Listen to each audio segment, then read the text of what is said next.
let self get in my way. I got my breath, I got my faith, and I remember why I came. I feel glorious, glorious. Got a chance to start again.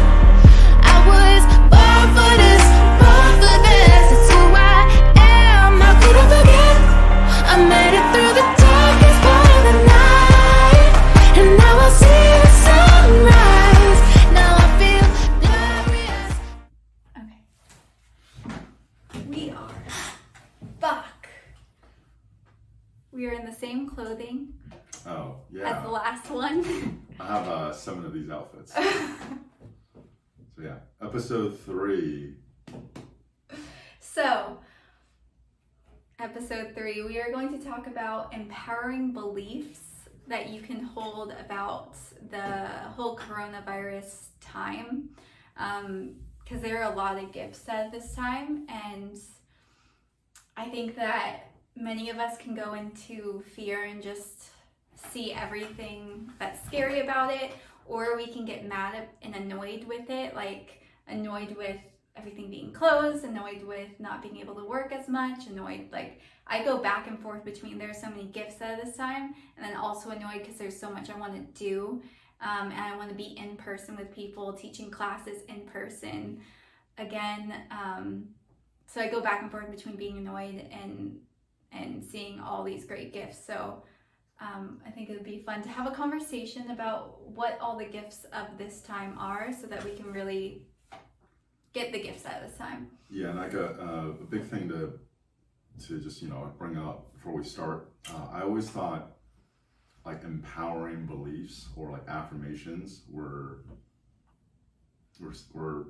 stupid for the most part, right? Because if I feel sad and going and trying to like think of like a positive thought or like some kind of like claiming like I am love, and I feel like I'm not loved at all, like it feels inauthentic and very not genuine, right? And so what I realize is before you can have an empowering belief, you have to acknowledge what's there right now.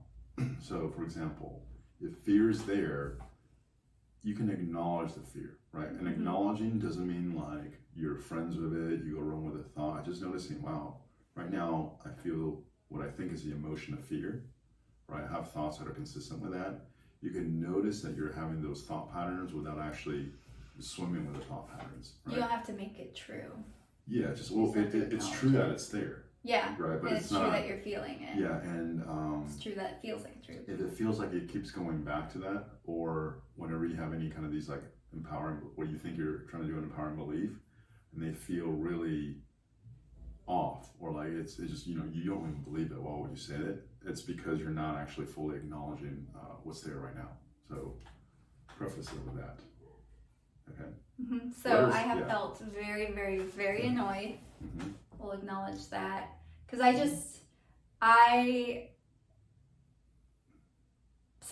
teach yoga, and I teach the U class, and I teach group guided meditations, and doing those classes in person is just so powerful, and I really enjoy doing it in person.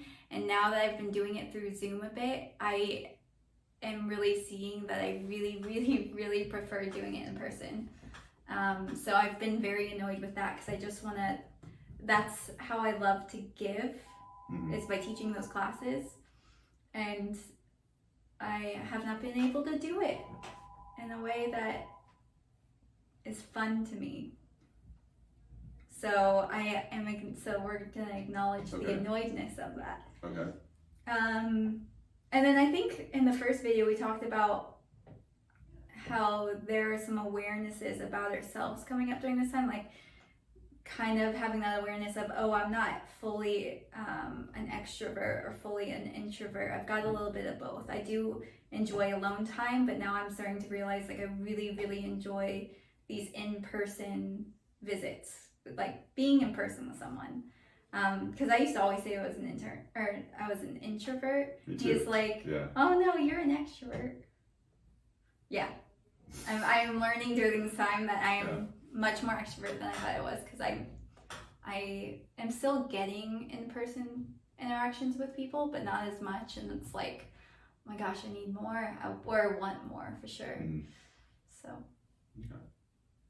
Empowering beliefs. Empowering beliefs. Now to go into what the video is actually about. Yeah. So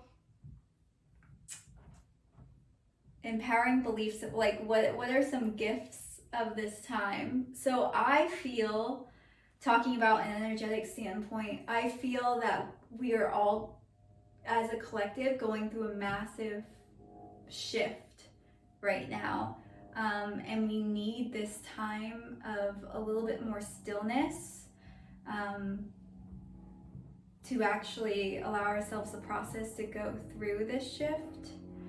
And I also have noticed that there are a lot more people going out to parks and going out like to the beach and just hanging out basically with nature and hanging out with one another. Like you're probably hanging out with your family a lot more right now, probably hanging out with close friends that you see regularly, because everyone's just kind of staying like in their tight knit groups because they don't want to be interacting with too many people. But yeah, a lot of people are going out to parks and just hanging out and connecting with each other a lot more.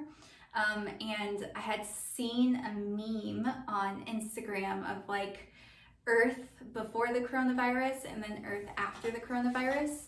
And the Earth before the coronavirus was like gray and like it had like a mad face and it was like puffing smoke. It was like an angry Earth. And then after coronavirus, the Earth was like green and blue and happy and like refreshed. And seeing that meme and then going to the park and seeing so many people there, I had the realization of, nature wants us to connect to it. Mother Nature wants us to connect to her. And I think in our world lately, there has not been a lot of connection to nature. And it's almost like nature has been being ignored. And if you look at the Dr. Emoto experiments, I'm not going to go too into that. You can look it up, but he does experiments with plants. Like you label them, I love you, label another one, I hate you, and then you ignore another one. You can also do this with like mason jars of rice. One's I hate you, one's I love you, one's ignored. And for the I hate you one, every day you go and say, I hate you, I hate you, I hate you. You say all these mean things. And then for the I love you one, you go and say, I love you so much, plant or rice or whatever it is. And then the ignore you one, you ignore. The one that decays and dies the quickest is not the I hate you one, but the one that's ignored. And then the I hate you one dies the second quickest, but the I love you one, lives a lot longer. And so I had this realization of we have been ignoring nature for a long time. And this coronavirus is kind of taking our busyness away so that we have more time to go and just sit out in nature. And so the earth is just a lot happier because us humans are connecting to it. We're not ignoring nature anymore. Does that make sense? Yes. Okay. So I'm having, yeah. So that's a perk of the coronavirus, is nature's a little bit happier. Yeah, so, okay. A huge one I notice is, so if you look at our society, right, even our medical system, it's built on taking away symptoms. So if you have pain in your knee and you take ibuprofen and it goes away, it doesn't mean the knee is healthy. It just means you don't feel pain, right? And our society is actually built that way a lot, right? So something is not healthy, or you don't have a powerful relationship with yourself, go out on the weekend, drink, go away on a vacation, do drugs, whatever it is, to numb yourself or move away from it rather than experience it. And right now, with everything that's going on, people have to experience that more. It doesn't necessarily mean, experiencing it always has like a positive outcome, but the opportunity is there for people to actively choose to feel it rather than continue the path they were down before until something way worse comes around, right? If you keep shoving something down, you keep ignoring something, at some point it'll catch up and let you know. And right now, if anything, it's a way more peaceful and probably healthy way to experience a lot of the stuff that you haven't been experiencing and feeling. And then as a whole, in our society, what I notice, like, we have an economic system, we have a healthcare system, we have all these different systems. There's massive instability in all those systems right now. Now, with massive instability, it feels uncomfortable for a lot of people that value stability, but massive instability is also what allows drastic change to happen, right? So I know personally, I've had like really strong opinions on what's going on in the fitness industry, right? Like, for example,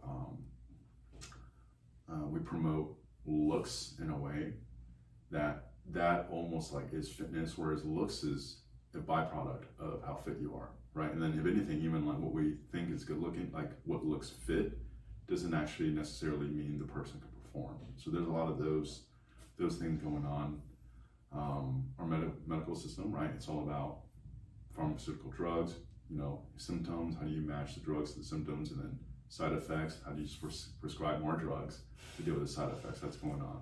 I'm just rocking every system right now. Education system, it's more, how do you memorize information, right? Can you pass a test, A, B, C, or D? And then, the joke is like an Asian guy's good at math, but really, like, fundamentally, most people I talk to here in the States, their foundation is very, very weak in math. So basically, they're not comfortable counting, which means there's a weakness in addition, and then it just kind of cascades from there, and then they think they're not good at math, right? But the foundation is just not solid, and it's the way we were kind of taught how to do math here. And so I could go on and on, but the whole idea is that right now, instability in all the systems. And I notice it is way easier, and I own a business, so like internally to start changing processes when there's an instability around, right? I can actually start auditing what's effective, what's not effective. Like this part, I was just kind of bleeding out money. This part, I was actually not paying enough attention to it. And it's way easier to get buy-in during this time. And then also, as an industry, I think there's a lot of opportunity for change. Now, it can not be good, or it can be really positive. And we're going to talk about empowering beliefs, right? As a whole, I think as a consciousness, we're reaching a place where this instability is creating an opportunity for us to actually take a big step forward. Right? Yeah. I don't know what it's going to look like, but with lots of other people that also can feel kind of like the energy or the feel going around, there's a lot of people giving the same feedback that, like, even though there's all this instability going around, I know for me, for most of this coronavirus stuff, I feel like very, very empowered, very excited for the future. And there's a lot of other people that actually feel that. And I think it's just kind of where we're at right now. So those are a couple empowering or positive beliefs. It's a perfect time to leave behind what's no longer working and build what we want to build. Yeah. Taking this a little more out there, with this being, so a lot of astrologers who are like real actual astrologers, because there's not just like your sun sign, like I'm not just a Capricorn, there's so much more that goes into it. I know nothing about astrology. Okay, so there's a lot, like I can't even correctly explain it to you because I don't know most of it. You gotta study it for a while to actually really understand it. But a lot of astrologers who have like devoted their life to it, like this their life work, have been saying for the past like 2 years that 2020 is like just, and if you look at the planets and astrology and what's happening, there are huge shifts. There are going to be huge shifts in 2020, which we see it's happening, and that I think even Donnie Epstein was saying that we're like moving into a new tier. Yeah. So one of my mentors, the guy that's teaching the energy work stuff, he's been saying it. I remember like 3 or 4 years ago when I first met him, he was saying in the next like 3 to 12 years or something, we're gonna hit the end of the first tier of human consciousness and then shift into the next tier of human consciousness. So it ended up being 3 or 4 years from when he said it. I mean, I know he's really excited about everything that's going on right now. And then if anything, there's lots of stuff going on. I think we're actually still going through the transition. We're definitely not on the other side, but I think the transition might be a little bit, maybe over like a period of, you know, like a year, rather than. But we like just started to really hit the shift, And I actually think it's interesting. I feel like the shift, like when you've talked about like tier 1 masculine versus tier 2 masculine, it seems as though it's like that masculine is developing more of that heart space. Yeah, and I'll just clarify. So like tier 1 for him, he's talking about, so everyone's goal is to bind, right? So binding wealth, binding things, and having more than the other person is how you show that you're successful. And then in tier 1, for anyone that does personal development, you're really familiar with this, right?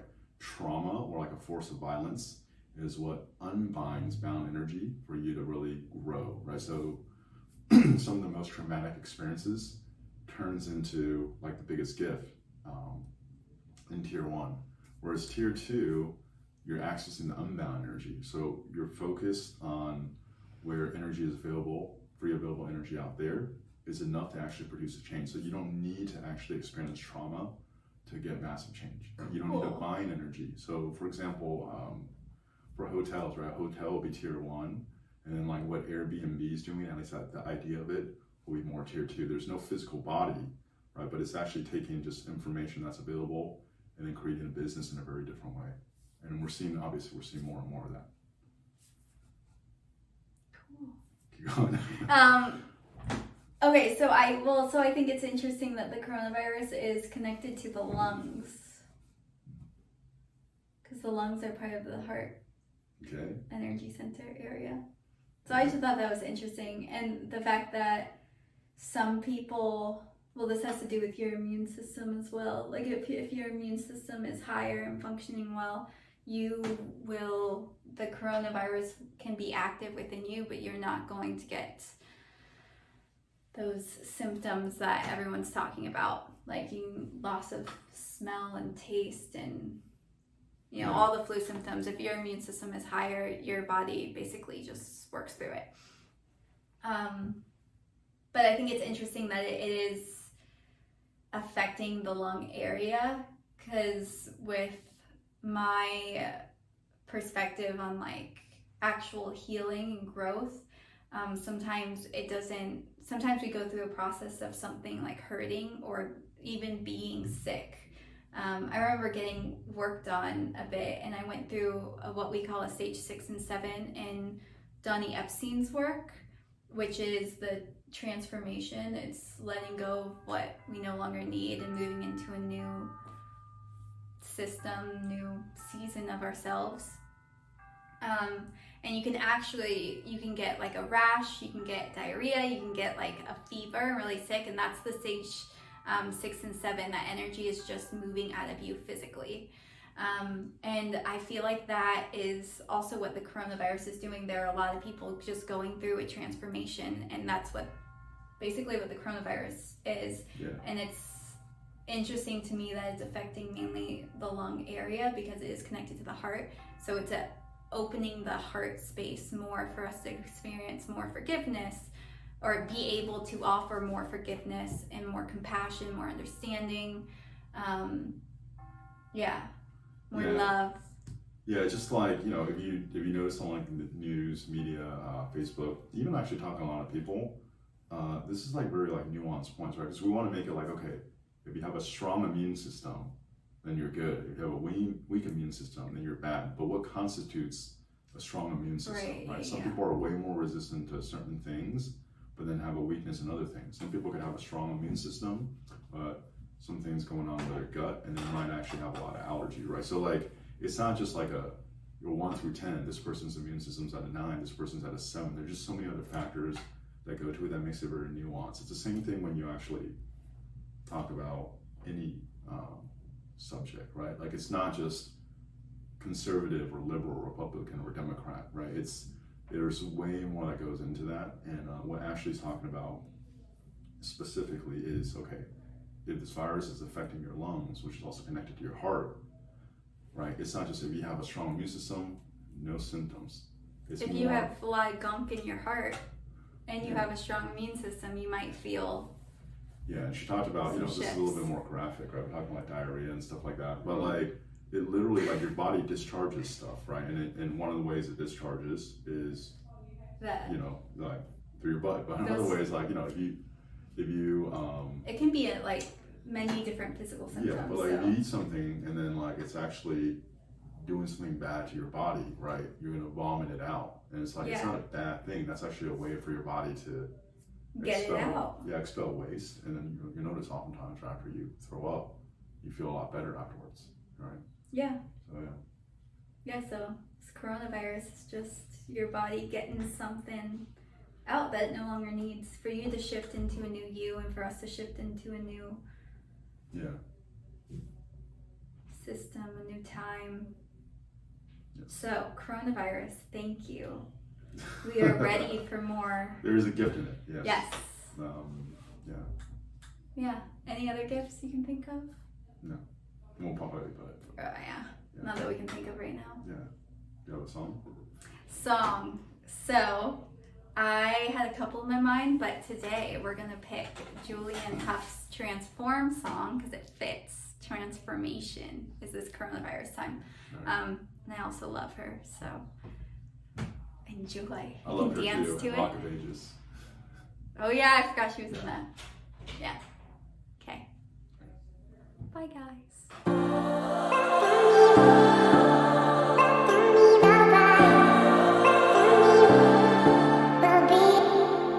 Beauty feels ugly sometimes. These are just words that we use to define. And they keep talking, talking, talking. I can't stop the voice in my mind that makes beauty feel ugly sometimes. I got a voice I wanna scream. I gotta own every part of me, all for the sake of love. I don't wanna hate, I wanna adore and appreciate the pieces on the floor. Yeah, I don't wanna change, I wanna transform. Be me, but better than I was before. Be better, better. I wanna transform. Be me, but better than I was before. I'm not what was or what will be. I create my identity, so I keep going, going, going. You never know where it could all lead. It's time I should let it be. I don't wanna hate, I wanna adore and appreciate the pieces on the floor. Yeah, I don't wanna change, I wanna transform. Be me, but better than I was before. Be better, better. I wanna transform. Be me, but better than I was before. And it takes time, swimming up against the ocean tide. Oh, and I'm so tired. I won't stay quiet. No, I keep on fighting. I keep on fighting. I got a voice I wanna scream. I got a choice, I'm choosing me, all for the sake of love.